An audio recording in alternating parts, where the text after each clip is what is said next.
বন্ধুরা, আমি চৈতালি।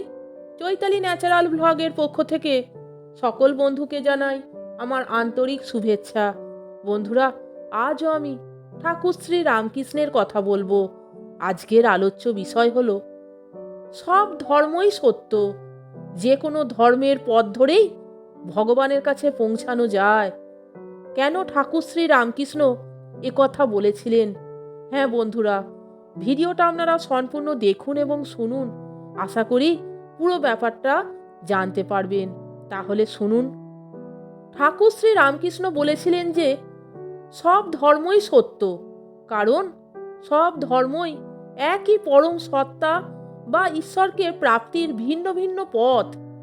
যেমন একটি বাড়ির ছাদে পৌঁছানোর জন্য বিভিন্ন সিঁড়ি থাকলেও গন্তব্য একই থাকে। তিনি নিজে বিভিন্ন ধর্মীয় পথ, হিন্দু ধর্ম, ইসলাম, খ্রিস্ট ধর্ম অনুসরণ করে এই সিদ্ধান্তে পৌঁছেছিলেন যে মূল লক্ষ্য ও সৃষ্টিকর্তা এক। তাই সংকীর্ণতা ত্যাগ করে কেবল ভক্তি ও আন্তরিকতার সাথে যে কোনো ধর্ম পালন করলেই ঈশ্বরের পৌঁছানো যায়। ঠাকুর শ্রী রামকৃষ্ণ ছিলেন সর্বধর্মের সমন্বয়ের প্রতীক। যে যুগে ধর্মের ও বর্ণের ভেদে সমস্ত পৃথিবীতে আসরিক শক্তির বিকাশ ঘটেছিল, সেই যুগেই অবতার রূপে জন্ম নিয়েছিলেন ঠাকুর শ্রী রামকৃষ্ণ। তিনি যত মত তত পথের ব্যাখ্যা দিতে গিয়ে বলেছেন সব ধর্মই সত্য, যে কোনো ধর্মের পথ ধরেই ভগবানের কাছে পৌঁছানো যায়। নদী যেমন বিভিন্ন পথ ধরে প্রবাহিত হয়ে সাগরে গিয়ে মেশে, এগুলো সবই এক। তিনি বলতেন নারায়ণ সব প্রাণীর মধ্যেই, সব মানুষের মধ্যেই আছে। আবার এই মানুষের মধ্যেই আছে অসুর ও দেবতা। তিনি সব সময় বলতেন সঙ্গ করতে হবে ভালো মানুষের, খারাপ মানুষকে এড়িয়ে চলতে হবে। তা না হলে ঈশ্বর সাধনা বিঘ্নিত হবে। ভালো খারাপের মধ্য থেকেই ভালোকে বেছে নিতে হবে। উদাহরণস্বরূপ তিনি বলতেন চিনি আর বালি একসঙ্গে মিশিয়ে পিঁপড়ের কাছে রাখো, পিঁপড়ে ঠিক চিনি বেছে নেবে। একজন পবিত্র ও ধর্মপ্রাণ মানুষও খারাপ থেকে ভালো বেছে নেয়। ঠাকুর আরও বলতেন অহংকার ও আমিত্ব মানুষকে নরকগামী করে। মানুষের মধ্য থেকে সমস্ত অহংকার দূর করতে হবে। এমনকি ঠাকুর শ্রী রামকৃষ্ণ যে একজন ব্রাহ্মণ, এই বোধ মুহূর্তের মধ্যে হলেও তার মধ্যে অহংকারের জন্ম দিয়েছিল, তাই তিনি পৈতে ত্যাগ করেছিলেন। তিনি বলতেন অহংকার না থাকলে জীবনে কোনো সমস্যাও থাকে না, শিক্ষার কোনো শেষ নেই। অনেকেই পুঁথিগত শিক্ষাকে প্রকৃত শিক্ষা মনে করেন, কিন্তু ঠাকুর বলতেন মানুষের জীবনটাই হলো একটা পাঠাগার। প্রত্যেক দিন জীবনের অভিজ্ঞতা দিয়ে শিখতে হয়, তাই জন্ম থেকে মৃত্যু পর্যন্ত জীবনের পাঠাগার থেকে শিক্ষা নিতে হয়। এ প্রসঙ্গে তিনি বলতেন যতদিন বাঁচি ততদিনই শিখি। ঠাকুর শ্রী রামকৃষ্ণ ছিলেন একজন প্রকৃত সাম্যবাদী মানুষ।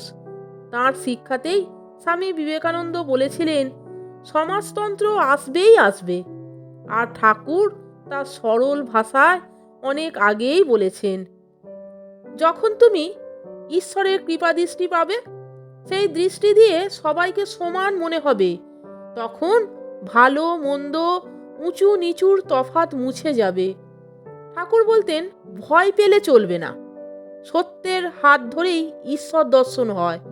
প্রত্যেক মানুষের মনেই থাকে একটা প্রকাণ্ড সূর্য, সেই সূর্যের আলোতেই তার মন আলোকিত থাকে।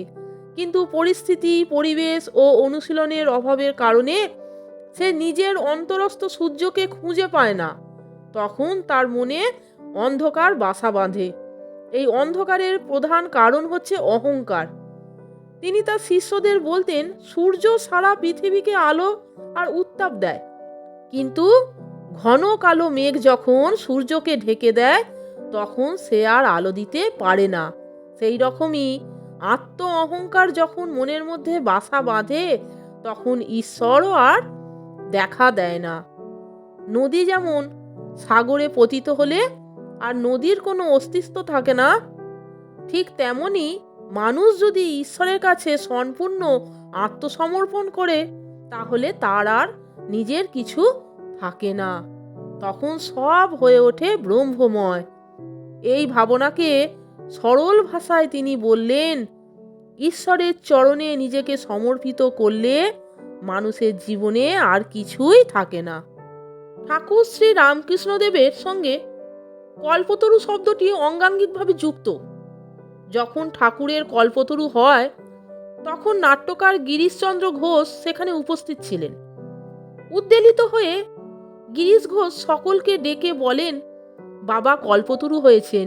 আসলে এই কল্পতরু হলো সমস্ত মানুষের জন্য মহামানব ঠাকুর শ্রী রামকৃষ্ণের ভক্তি ও চৈতন্য প্রার্থনা করা।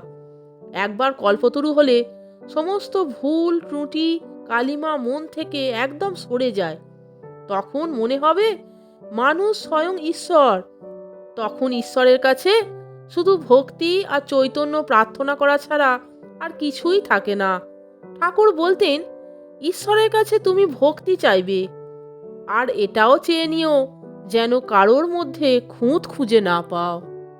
তাহলে বন্ধুরা, ভিডিওটা আপনারা সম্পূর্ণ দেখলেন তো এবং শুনলেন তো যে কেন ঠাকুর বলতেন যে সব ধর্মই সত্য, যে কোনো ধর্মের পথ ধরেই ভগবানের কাছে পৌঁছানো যায়। বন্ধুরা, ভিডিওটা যদি আপনাদের ভালো লাগে তাহলে একটা লাইক, কমেন্টস এবং আমার চ্যানেলটিকে সাবস্ক্রাইব করে আমার পাশে থাকবার অনুরোধ করলাম। এই রকম আরও অনেক ভিডিও পেতে বন্ধুরা প্লিজ আমার চ্যানেলের ভিডিওগুলো আপনারা একটু দেখুন। ভালো লাগলে বন্ধুদের মধ্যে শেয়ার করে দেবেন। আপনারা সকলে ভালো থাকবে, সুস্থ থাকবেন। আমি আবার আসছি পরের দিন অন্য কোনো ভিডিও নিয়ে। ভিডিওটা সম্পূর্ণ দেখার জন্য আপনাদের আমি অসংখ্য ধন্যবাদ জানাচ্ছি। আর বন্ধুরা, চ্যানেলটিকে সাবস্ক্রাইব করে পাশে থাকা বেল আইকনটা আপনারা বাজিয়ে দেবেন এবং অল নোটিফিকেশানটা অন করে দেবেন। তাহলে আমি যখনই ভিডিও ছাড়বো সমস্ত নোটিফিকেশান আপনারা পেয়ে যাবেন। জয় ঠাকুর শ্রী রামকৃষ্ণের জয়। জয় শ্রী শ্রী মা, জয় মা সারদা, জয় মা জগদ্দম্বা, জয় মা জগজ্জননী। জয় গুরু, জয় গুরু, জয় গুরু।